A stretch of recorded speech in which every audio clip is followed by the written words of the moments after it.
जय जय श्री सीताराम। कैसे हैं बंधु आप सब? आशा है आप सब कुशल मंगल से होंगे। बंधुओं, श्रीमद् भागवत का उद्देश्य और उसका महात्म्य कहते हैं, व्यास जी लिखते हैं, सच्चिदानंद रूपाय विश्वोत्पत्त्यादि हेतवे तापत्रय विनाशाय श्री कृष्णाय वयं नुमः। अर्थात जो जगत के उत्पत्ति, स्थिति और विनाश के हेतु हैं तथा जो तीनों प्रकार के ताप के नाश करता है, ऐसे सच्चिदानंद स्वरूप भगवान श्री कृष्ण को हम सब वंदन करते हैं। बंधुओं, परमात्मा के तीन स्वरूप शास्त्रों में कहे गए हैं, सत्य, चित्त और आनंद। तो सत्य, चित्त और आनंद, सत्य प्रकट रूप से सर्वत्र है। सत्य जो है प्रकट रूप से सर्वत्र है, सब जगह है। चित्त मौन तथा आनंद अप्रकट है, ये प्रकट नहीं है।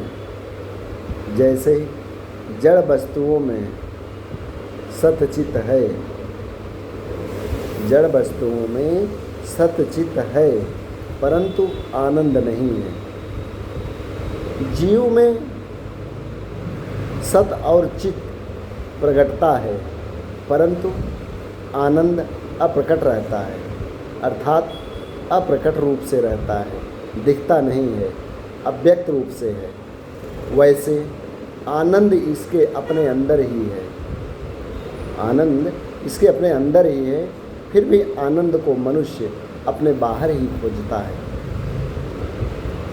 मनुष्य नरोदेह है, धन संपत्ति आदि में आनंद खोजता है। बंधुओं, तो आनंद तो तुम्हारा अपना स्वरूप है, आनंद तो तुम्हारे अपने अंदर ही है।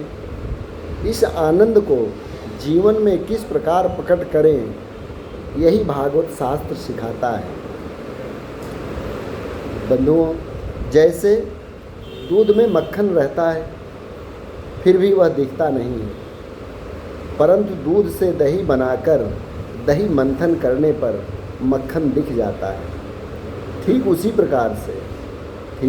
प्रकार से मानव को मनोमंथन करके आनंद को प्रकट करना चाहिए। दूध में जैसे मक्खन का अनुभव नहीं होता है, इसी प्रकार ईश्वर का कि जो सर्वत्र है फिर भी उसका अनुभव नहीं होता है। बंधुओं, जीव तो है ईश्वर का ही अंश, तो भी उस ईश्वर को पहचानने का यत्न नहीं करता है। इसी कारण से उस जीव को आनंद नहीं मिलता है। कोई भी कैसा भी जीव हो, उसे ईश्वर से मिलना है।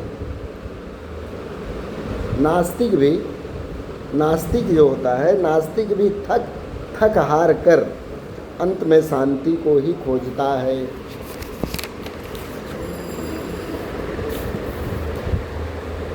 तो आनंद के अनेक प्रकार तैत्तरीय उपनिषद में बताए गए हैं, परंतु इसमें से दो मुख्य आनंद हैं। पहला है साधन जन आनंद और दूसरा है स्वयं सिद्ध आनंद।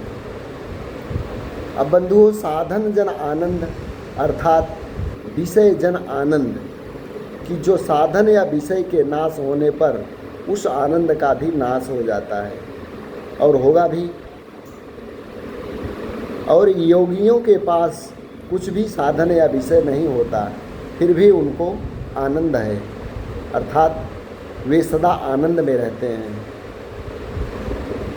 इससे सिद्ध होता है कि आनंद अपने अंदर ही है। सत्य चित्त आनंद ईश्वर में परिपूर्ण है, परमात्मा में परिपूर्ण है। सतरूपी परिपूर्ण चित्त रूप परिपूर्ण आनंद रूप है। परमात्मा श्री कृष्ण परिपूर्ण आनंद स्वरूप हैं। बिना ईश्वर के संसार अपूर्ण है। ईश्वर का अंश जीवात्मा भी अपूर्ण है। जीव में चिद अंश है, फिर भी परिपूर्ण नहीं है। मनुष्य में ज्ञान आता है, परंतु वह ज्ञान अस्थायी नहीं रहता। श्री कृष्ण परिपूर्ण ज्ञानी हैं। श्री कृष्ण परिपूर्ण ज्ञानी हैं। श्री कृष्ण को 16,000 रानियों के साथ बात करते समय भी वही ज्ञान था, और जिस समय सारी द्वारिका आदि का नाश हो रहा था उस समय भी वही ज्ञान था। श्री कृष्ण का आनंद रानियों में या द्वारिका में है। श्री कृष्ण का आनंद जो है रानियों में या द्वारिका में है। द्वारिका में है ही नहीं, न नारियों में है न द्वारिका में है। सबका विनाश हो रहा है, तो श्री कृष्ण के आनंद का विनाश नहीं होता है।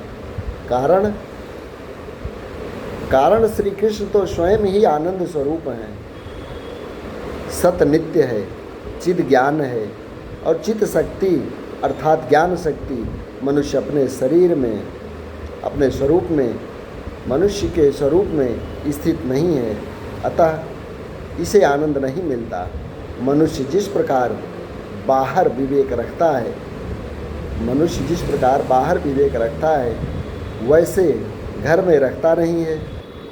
मनुष्य एकांत में स्वस्वरूप में स्थित रहता नहीं, जबकि उत्पत्ति, स्थिति और संहार लीला में श्री ठाकुर जी को स्वरूप में, ठाकुर जी के स्वरूप में कोई परिवर्तन नहीं होता। श्री कृष्ण ठाकुर जी संहार को भी अपनी लीला ही मानते हैं। उत्पत्ति, स्थिति, संहार श्री ठाकुर जी की लीला है। परमात्मा तीनों में आनंद मानते हैं और अपने स्वरूप में स्थित रहते हैं। जय जय श्री राधे, जय जय श्री राधे।